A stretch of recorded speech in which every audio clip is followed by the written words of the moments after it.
Mas e para vocês, né? Como que é essa sensação? E para você, como foi? E como você se fortaleceu para passar por isso tudo? Talvez até a experiência... Eu já É, tô invertendo os papéis. Mas como a espiritualidade também te auxiliou nesse ponto, né? eu acho que, assim, sem me alongar, né, mas sendo bem objetivo, eu sempre tive, até por isso que eu fui para a área da sociologia, filosofia, história, porque eu sempre tentei ler o mundo. Eu sempre tive essa necessidade humana de compreender o mundo. Os movimentos sociais, os movimentos sociopolíticos. E eu vivi intensamente os anos 80, né? Depois os anos 90, com bastante consciência de tudo que estava acontecendo naquele tempo. E eu sempre fui muito questionador, né? Eu sempre fui uma pessoa muito crítica para tentar compreender as coisas e tentar ver as coisas com clareza. Eu acho que a espiritualidade, respondendo, né? Eu acho que ela foi importante para que eu não me perdesse mentalmente. Porque eu acho que eram tantos questionamentos e tantas perguntas. E aí tem uma coisa que a Ana falou que me chamou a atenção, que é a questão das verdades absolutas. E isso, naquela época, para mim, né, já era um incômodo, né? Porque eu sempre entendi que um caminho espiritual ele tem que ser dialogado. Um caminho espiritual ele não pode ter medo da pergunta nem da resposta. Ele tem que estar sempre aberto à reflexão, né? E infelizmente, eu não vou citar nenhum lugar, mas tem muitos lugares, tem muitas instituições que não têm abertura para isso. E eu acho que para o jovem e para aquelas pessoas que querem e que desejam respostas ou que são mais críticas ou que essa fé dialogada, essa fé mais crítica, essa fé que não produz alienação, mas que produz emancipação, eu falo sempre isso, né? Eu me canso em dizer isso, que o importante de uma fé é que ela te emancipe, né? E não que traga alienação. Eu acho que hoje ainda é um problema, porque hoje, em 2025, é muito difícil você ter uma verdade absoluta. O mundo está extremamente mutável. O mundo, como Raul Seixas dizia, que ele era uma metamorfose ambulante, porque ele se renovava, né? Eu acho que ele tinha muito essa coisa também de querer se renovar e estar aberto, né? A experiências e tal. Então, eu acho que o mundo hoje é essa eterna metamorfose.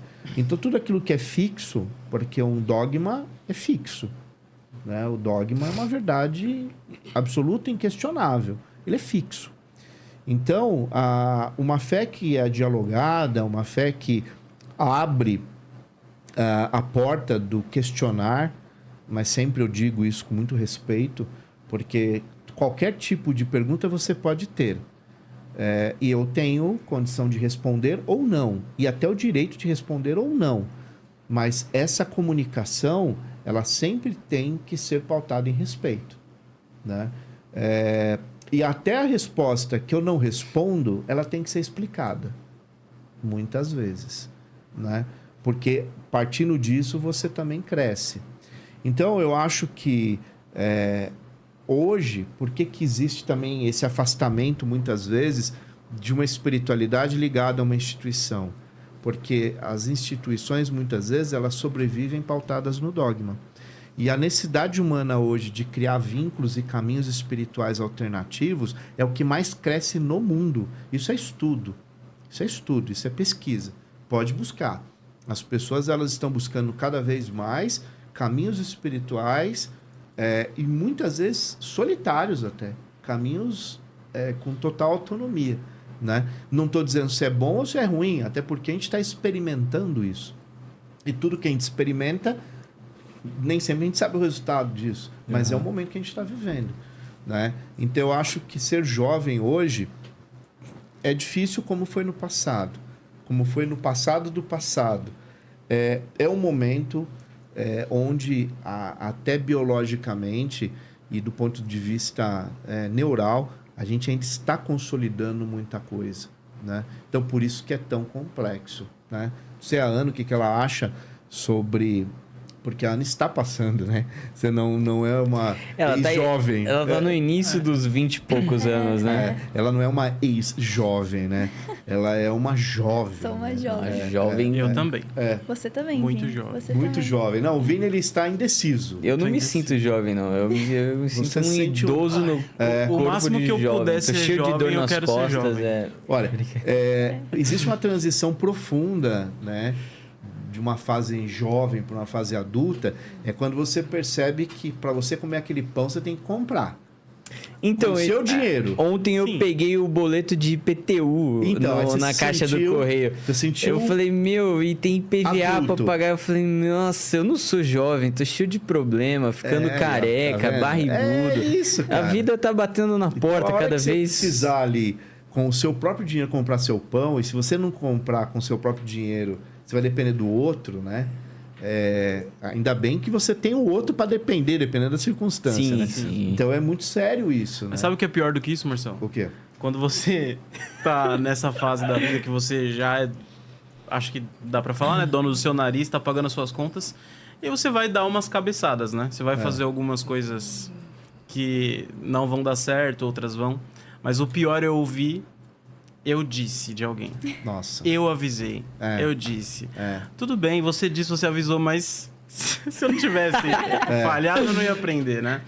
Às vezes a gente aprende mais. Às vezes não. A maioria das vezes Muitas a gente vezes, aprende mais na prática É. do que na teoria. E sobre o comentário do João anterior, eu acho que a gente tem uma fase, e aí vai depender muito da pessoa, de quanto tempo isso vai durar, que é descobrir primeiro quem a gente é. Quem eu sou, né? E aí depois que você chega na conclusão de quem você é, aí vem, acho que a parte mais difícil, que é o que eu vou fazer com isso agora, né? Como que eu vou impactar, ou se eu não vou fazer nada também, né? Tem essa possibilidade. Então, Que foi? Era Já só- pode continuar? É só Tá bom, tá bom. que ele tinha passado pra você e eu então... Fique em paz, Inclusive, na minha descoberta de saber quem eu sou, eu descobri que eu não sou bom com as câmeras. Isso aqui tá usando no episódio. Não, tá Não legal. sou um tá muso legal. da comunicação. Eu vou continuar o que você falou, porque eu acho que o muso da comunicação. muso da comunicação. Eu sou melhor fazendo piada. Deus amado. Nós estamos diante do muso da comunicação. Não, eu disse que eu não sou. Ah, não é. Não sou. Não sou. é, não é. Mas você trouxe um ponto muito legal, que é o como o jovem ouve o eu te disse. Porque eu acho que é uma fase que você tem que descobrir quem você é, mas as pessoas querem muito te dizer o que você deve ser.